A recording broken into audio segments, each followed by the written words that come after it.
I think now would be a great opportunity to bring on a core member of the PanQuake team. He is also the founder of Yale Privacy Lab at Yale University. So Sean O'Brien is joining us now. Sean, welcome to the stream. Great, excited to be here. And I really would like to just talk about some of the issues that Susie just touched on. She did a great job sort of outlining what makes PanQuake different. And I think that's really what we should try to focus on, right? We all have our, of course, justifiable gripes with social media, with the big tech corporations that run our lives, right? And this is a systematic problem that we do need to get away from. But what's really cool is we have the opportunity here, right, to liberate ourselves and take some proactive control, not be so reactive. Often so at Yale Privacy Lab and then also at Digital Security Lab at ExpressVPN, we're always looking at issues with privacy. We're looking at security issues. We're looking at malware. We're talking about the polluted ecosystem of software that's out there, right? And I think a lot of folks are now very much aware of how polluted social media is, but also how controlled social media is, right?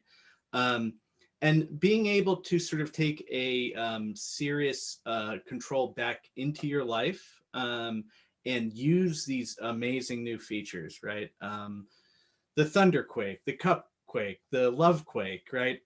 Those features are not only features that are innovative, they're features which allow you as an activist, as an organizer, as a content creator, to amplify your voice, to be able to build and grow community, right? These tools are things that by design don't belong in the big tech version of social media. The freemium model is surveillance, 99% of the time, especially when we're talking about the big tech world. The team behind PanQuake is not going to ship anything that has manipulative features. There's going to be no recommendations in your feed of people you should follow, right? Your social conversation, your social stream is going to be more opt-in.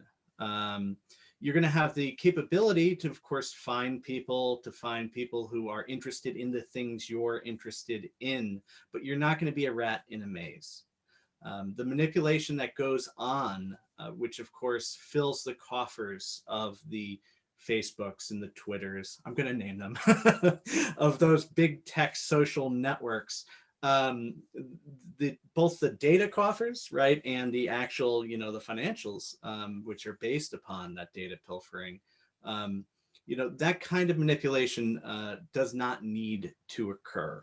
And once you remove all that, once you step outside of the walled garden, then suddenly you can think about these new features. You can think about other ways that, people might be able to come together and have a conversation, which don't require you going through a dedicated path that can be easily studied by some data broker. So that's the first thing I really wanted to touch on. Most of the work that I do is around privacy and so on, and I was brought on to be an advisor on that aspect. And there will be a very strong dedication to privacy in this project, and that's something I'll definitely be making sure we follow forward with. But the manipulation, the social dilemma, those kinds of issues, I think, are very core to what we've seen go on in the last few years, certainly in the last year, in the last couple of weeks. It's the reason that people are jumping ship right now from WhatsApp in droves, and they're going to Signal, and some of them are going to, a lot of them are going to Telegram as well. People are hungry for new replacements for the tired old tech that's based on these data surveillance models. So PanQuake fits very well into that milieu, to use a fancy word. It fits very well into the world that we're moving into. And that's sort of a building attitude rather than just, having to feel like you're repairing all the time. is something that I think is really important about the project.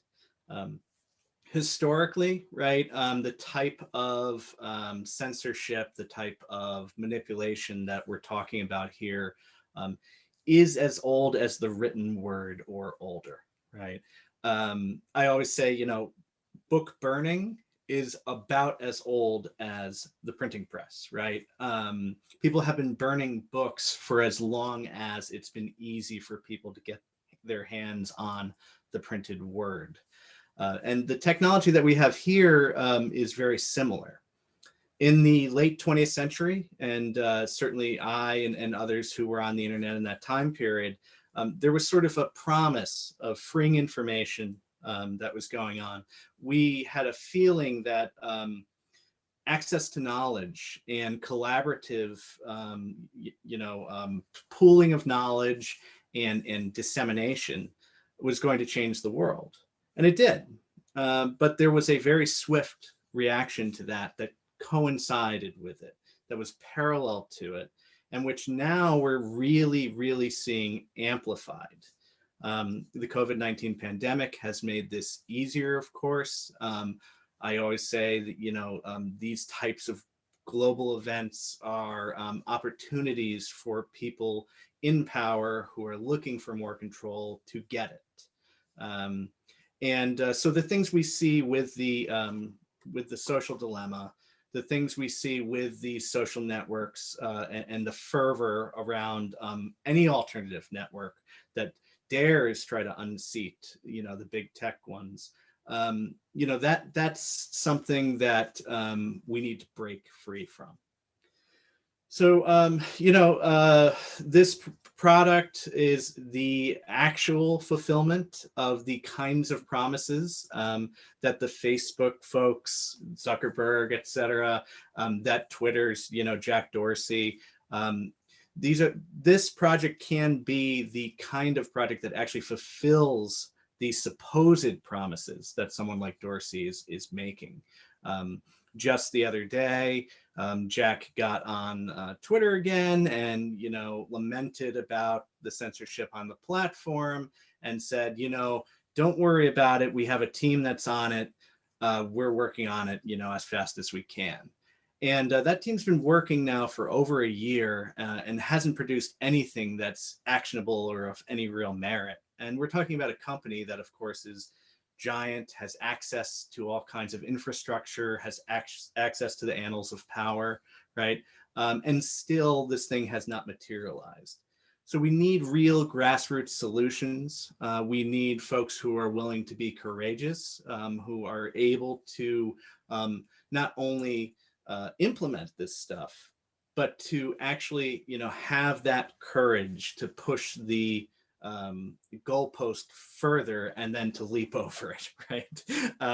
The people who are really, really looking to change the world that we're in. So we definitely need that.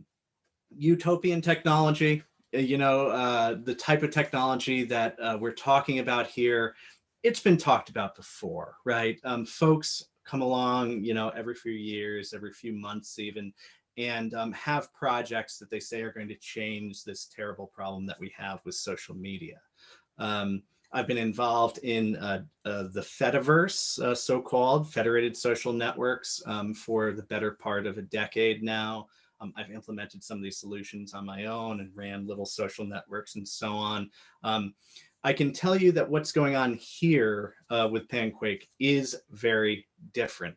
And that's more about the willingness to not just reinvent the features that are in these other networks, but to try to think of ways that once you get out of that paradigm, right, you can really change the interaction that occurs online. It's going to be interesting. You know, it's a ragtag group of rebels right now, but folks who are very, very, you know, skilled at what they're doing, who have great reputations in cryptography and privacy and security and so on. And you haven't even met half the folks involved yet.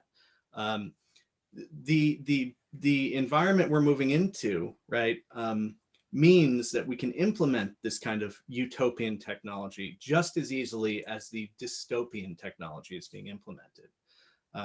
So for example, when everybody was forced home, last year, and everybody had to work and stream, suddenly we're using Zoom, right?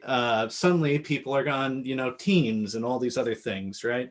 The leap was taken into technology that is not going to liberate you, into an environment that is trying to capture you in a way. That dystopian tech was suddenly easy to implement, right? People were willing to take a leap into something else. Well, if we can do that, we can take a leap into this too.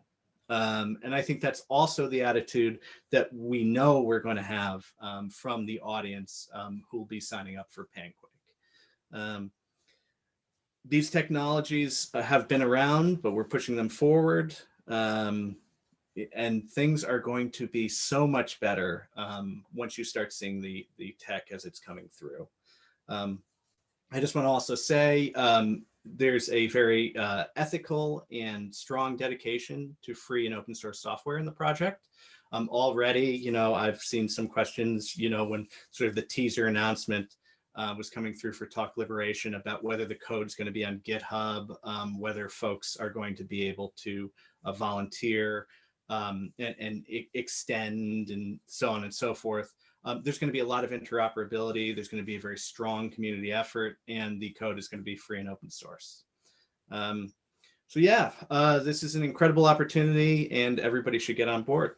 Basically, if you're in an environment like, let's say, traditional, what we now call social media, right? You're in a glorified website where you are putting up a profile, you're finding people to socialize with or add to your list of friends or followers. Potentially, you're trying to promote yourself. You may come up with, some sort of business plan around this sort of thing. Your options are limited by the type of manipulation that the founders and owners of those networks really, by the type of manipulation that they intend to do. Tools that allow you to, for example, spread, the word with activism and so on, can be very, very hard to study. And if you're interested in surveillance, right, you want specific data points. You want to be able to follow someone as they're going through a certain path. You want to be able to try to get insights into whether, okay, maybe this person would maybe in some world buy Chanel or buy, a Ford or buy, whatever the product is, a My Pillow. And when you're doing that kind of analysis on users, you have to limit the options that people have. So PanQuake basically is an opportunity to fold in some features, which, as Susie mentioned with Thunderquake, which have sort of existed before, especially in the younger days of some of these networks as an extension and so on, to revive those, polish them off, and make them a central part of the network, right? Where the owners and operators of PanQuake, because they're not surveilling people, will actively push for these kinds of features in the hopes that, the social dilemma, the corralling of users is lessened, that people's voices can really be heard, that organizers and activists can get the word out when they need to, that content creators can, monetize their content in a way that's ethical and where they can really reach people. So those kinds of features are on the table when you're not ultra spying on users. Right now, maybe in some world you could daisy chain a bunch of different solutions and, who knows what the cost would be or what the situation would be. But when you start looking at that, you have to say to yourself, why do we not have these things now? Why are these things not in our networks? In the same way, again, to bring it back to projects like the early days of Wikipedia, like the early days of Reddit with Aaron Swartz, those projects were trying to reach a goal of access to knowledge, to, having real conversations. And because of that, they were innovative in a very real way. There was a lot of information flowing through them with very little intermediaries blocking content. And a project like PanQuake is an opportunity to do that again. The transparency is huge. So, having the ability to store the information in a blockchain allows you to make sure that from the outside, first off, the network can't be destroyed, right? It means that folks can see what's actively going on in the blockchain, right? But it also allows you to, if you're going to do some kind of moderation, if you're going to decide, that some new feature you're trying to ship should be on the front end software that the user sees, it allows you to have that cake and eat it too, in a sense, where you can introduce new features without your users feeling like you're just kind of shifting the ground under their feet. These other networks make such a big deal out of, a theme changing or, some toggle button being added to a menu and so on. And what's really going on behind the scenes is that, there's dashboards and dashboards and huge amounts of staff that are watching the users, that are surveilling the users, that are actively being paid for that service instead of working on the product, right? Instead of trying to do new cool things, instead of trying to listen to the feedback of users and meet it in any real way.